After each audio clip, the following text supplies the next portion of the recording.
ನಮಸ್ಕಾರ ಸ್ನೇಹಿತರೆ, welcome to my channel. ಈ ಒಂದು ವಿಡಿಯೋದಲ್ಲಿ ಈ ವಾರ ಬಿಡುಗಡೆಯಾದ ನಮ್ಮ ಕನ್ನಡದ ಸಿನಿಮಾಗಳು ಯಾವುವು ಅಂತ ನೋಡ್ಕೊಂಬರೋಣ. ಈ ವಾರ ಮಾರ್ಚ್ ತಿಂಗಳ ಮೊದಲ ವಾರ. ಈ ವಾರದಲ್ಲಿ ಒಟ್ಟು 9 ಸಿನಿಮಾಗಳು ಬಿಡುಗಡೆಯಾಗಿವೆ. ಅದರ ಜೊತೆಗೆ ಒಂದು ಹಳೆ ಸಿನಿಮಾ ರಿಲೀಸ್ ಆಗಿದೆ. ಹಾಗಿದ್ರೆ ಆ ರಿಲೀಸ್ ಆದ ಸಿನಿಮಾ ಯಾವುದು, ಹಾಗೆ ಈ ವಾರ ಬಿಡುಗಡೆಯಾದ ಆ 9 ಸಿನಿಮಾಗಳು ಯಾವುವು ಎನ್ನುವ ಸಂಪೂರ್ಣ ಮಾಹಿತಿಯನ್ನ ಈ ಒಂದು ವಿಡಿಯೋದಲ್ಲಿ ನೋಡ್ಕೊಂಬರೋಣ. ಮೊದಲಿಗೆ ಈ ವಾರ ಬಿಡುಗಡೆಯಾದ ಸಿನಿಮಾಗಳು ಯಾವುವು ಅಂತ ನೋಡ್ಕೊಂಬರೋಣ. ಮೊದಲ ಸಿನಿಮಾ ಮೆಜೆಸ್ಟಿಕ್ 2, ಎರಡನೇ ಸಿನಿಮಾ ಜಯಕೃಷ್ಣ, ಮೂರನೇ ಸಿನಿಮಾ ಶೇಷ 2016, ನಾಲ್ಕನೇ ಸಿನಿಮಾ ಪಂಚರತ್ನಗಳು, ಐದನೇ ಸಿನಿಮಾ ಓರಿಯೋ, ಆರನೇ ಸಿನಿಮಾ ನೀಲಿ, ಏಳನೇ ಸಿನಿಮಾ ಗಾರ್ಜಿಯಸ್ ರಾಸ್ಕಲ್, ಎಂಟನೇ ಸಿನಿಮಾ ಅಂತರ್ಯಾಮಿ, ಒಂಬತ್ತನೇ ಸಿನಿಮಾ ಕನವರಿಕೆ.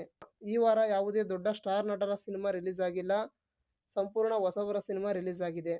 ಇದರ ಜೊತೆಗೆ ಒಂದು ರಿಲೀಸ್ ಆದ ಸಿನಿಮಾ ಯಾವುದು ಅಂದರೆ ಸ್ಯಾಂಡಲ್ವುಡ್ ಸಲಗ ದುನಿಯಾ ವಿಜಯ್ ಅವರು ಮತ್ತು ಪ್ರಣೀತಾ ಅವರು ಒಟ್ಟಿಗೆ ಅಭಿನಯಿಸಿದ ಭೀಮಾ ತೀರದಲ್ಲಿ ಸಿನಿಮಾ.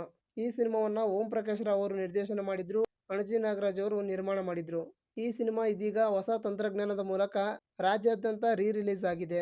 ಸ್ನೇಹಿತರೆ, ಈ 9 ಸಿನಿಮಾಗಳ ಜೊತೆ ರಿಲೀಸ್ ಆದ ಭೀಮಾ ತೀರದಲ್ಲಿ ಸಿನಿಮಾವನ್ನ ಸೇರಿ ಒಟ್ಟು 10 ಸಿನಿಮಾಗಳಲ್ಲಿ ಈ ವಾರ ಯಾವ ಸಿನಿಮಾವನ್ನ ನೋಡ್ತೀರಾ ಅಥವಾ ಆಲ್ರೆಡಿ ಯಾವ ಸಿನಿಮಾವನ್ನ ನೋಡಿದ್ದೀರಾ ಅಂತ ಕಮೆಂಟ್ಸ್ ಮೂಲಕ ತಿಳಿಸಿ.